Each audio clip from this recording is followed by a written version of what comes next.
No more Grand Slam, kampiyon ng SMB? Grabe ang hype ng Beermen sa ginawa nila sa TNT, nanlumo sa dulo si Coach Chot Reyes. So PBA Finals Game 6, will it be the last game of the season, TNT versus SMB? Heto at simula pa lang napa-step up na agad si Calvin Optana na kumana ng early 7-point shooting 3 of 3 sa field. Will sa kabila kay Junmar Fajardo naman galing ang first 4 points ng SMB. Bukod sa dalawa na yan, nagkapalitan din agad ng parehong back-to-back 3-pointer si Chris Ross at RR Pugoy. Well, ayon sa report, hindi na makakabalik pa di series itong si Poy Eram due to injury. Pero so far, no problem for TNT dahil napakainit ni Calvin Optana with already 14 points. Isa lang ang mininti sa unang quarter, shooting 6 of 7 sa field. TNT up by 2 points, 25-23. Second quarter, gandang 2-man game, Jericho Cruz to Junmar Fajardo connection. Nasundan pa yan ng wing 3-pointer ni Don Trollano at finally dito lumamang ng SMB 30-27. So far off the bench, may 10 points na si Don Trollano as a leading scorer ng SMB. Pero ayaw lumayo ng TNT. Kelly Williams naman dito nagparamdam na rin sa kanyang 9 straight points. Halos palitan lang ng basket matapos yan si CJ Perez na ilang beses nang maalat di series. Abay biglang naghalimaw this quarter na agad kumana ng napakainit na 16 straight points including itong dalawang 4-point shot. Mamaw si The Predator, hype na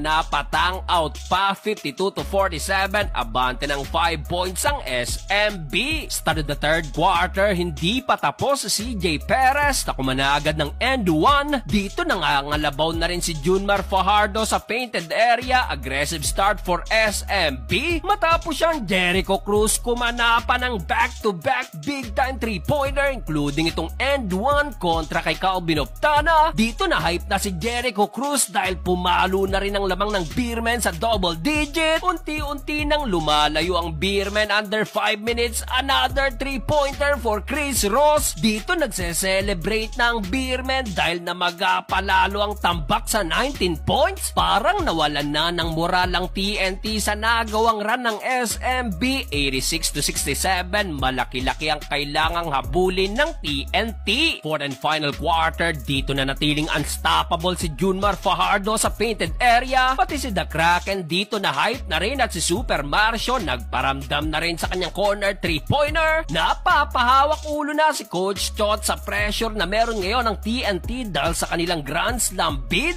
Under 5 minutes, in control pa rin ng Beermen. Another 3-pointer para kay Super Marcio. Halos lahat ng